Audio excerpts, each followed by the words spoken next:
Opinions expressed on AgriTalk do not necessarily reflect the views of Vance Publishing Corporation, affiliate stations, or sponsors. Call toll-free 888-247-4825 to participate in today's program.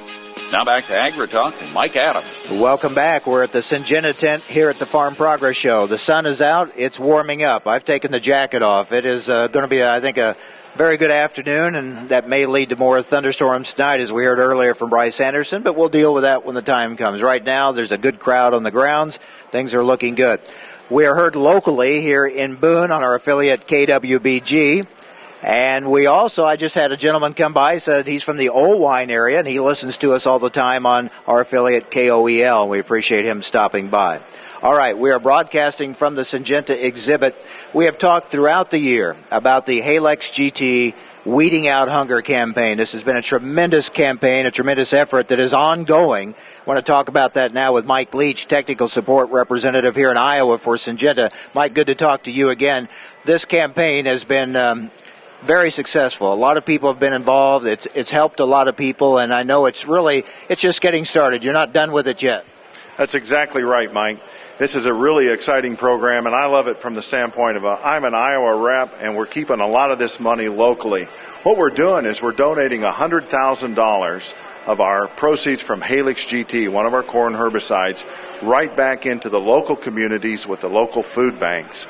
We're doing this because as Syngenta, our mission is bringing plant potential to life and helping to feed the hungry of the world. In the United States alone, there are 49 million people. 1 out of every 6 are food insecure. And in Iowa, that's over 11% of our population is food insecure. So we're donating money right back into the local community. And you're doing it here at the Farm Progress Show. Exactly. Yesterday we presented a check for $2,500 to the local Central Iowa, I should say, food bank. And then all throughout the show, 6 attendees are going to be chosen. Those folks will be able to donate $500 of our money to their local food bank. Really keeps it close to home. That has been a great component to this in that it has allowed people to get involved and to do things locally, and I think people like to do things locally, so that's been a big component of this. Absolutely. We're all involved in our local communities, be it through a church or some other community organization, and we see the need. And this is one way that we can put funds right back into our local food bank and help the local people. How can people find out more about the Weeding Out Hunger campaign? Well, we'd certainly invite them to stop by. They can stop by the Syngenta booth or the Syngenta tent this week. And again, they can sign up. They could be one of those lucky people that gets to donate back to their local community. But also the weedingouthunger.com is a website that they can go to and get more information. As I mentioned, this is ongoing. I mean, obviously, unfortunately, hunger is an ongoing challenge and issue, but fortunately, this campaign will continue to help these people. Isn't that exciting? I mean, yeah, this year, this cropping year, it's $100,000. Next year, another $100,000. So we're going to continue this through the 2011 season. And Halex GT, I know that, so it's a win-win for growers because when they use the product, they're getting the benefits of Halex GT, but also knowing that they're helping hungry people. You get to, exactly, win-win. You're getting outstanding weed management, be it resistance management or just to enhance yield by eliminating early season crop competition, plus a portion of that sale that they're purchasing actually goes back to their local food bank.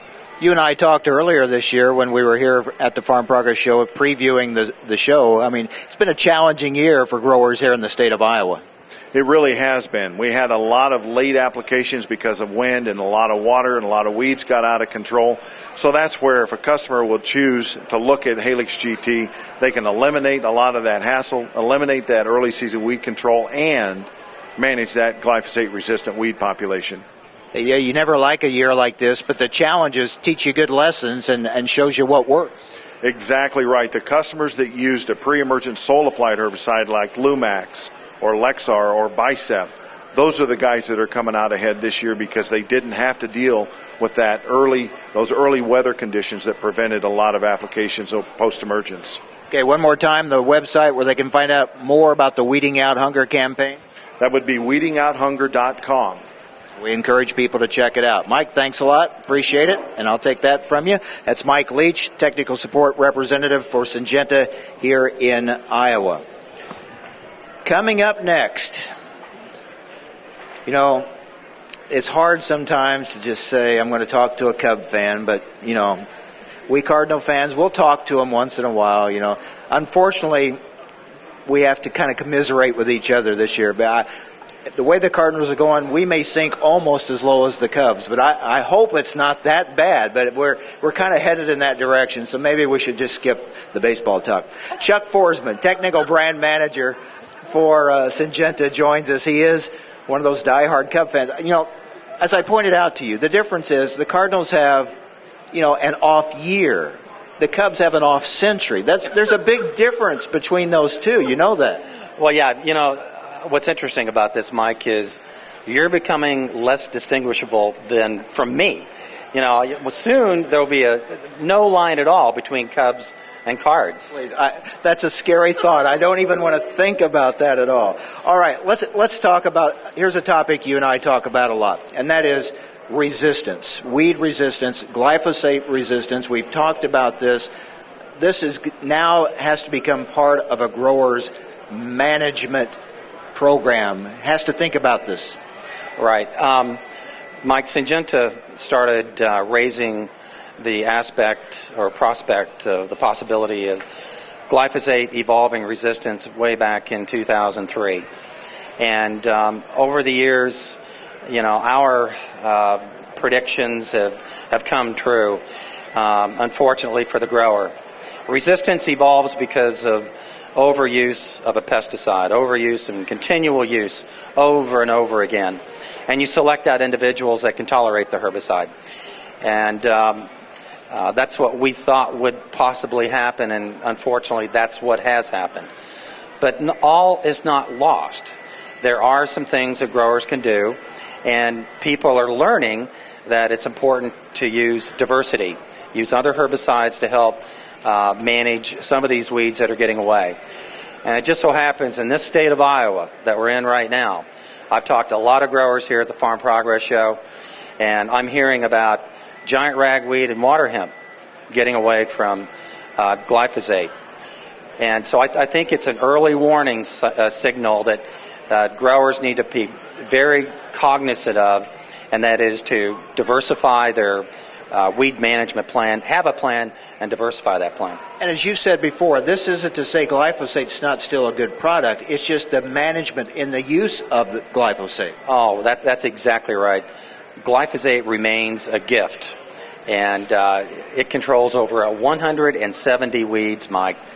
10 weeds in the U.S. have evolved resistance to glyphosate, but it's still going to control a lot of weeds. And yes, there's these new herbicide-tolerant traits that companies are talking about.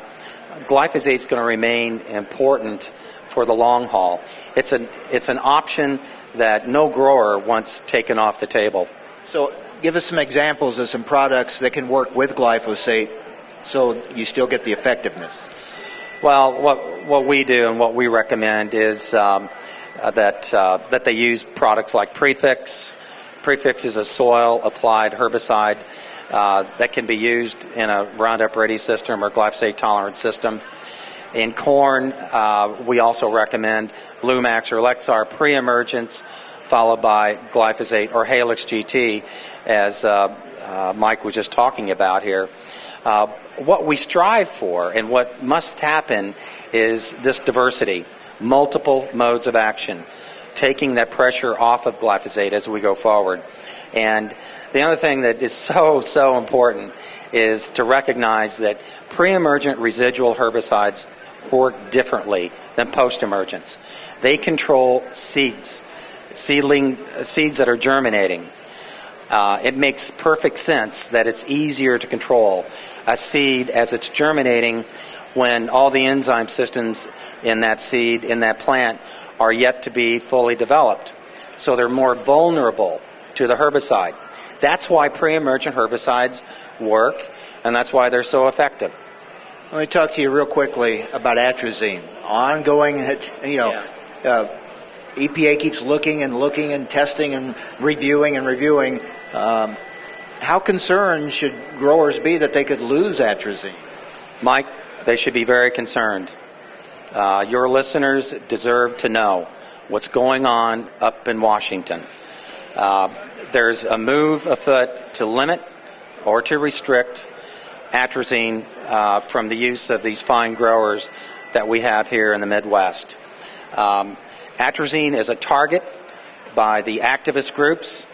They're citing quote-unquote scientific information that is not well vetted, and it just so happens that the politics seem to be carrying the day up there.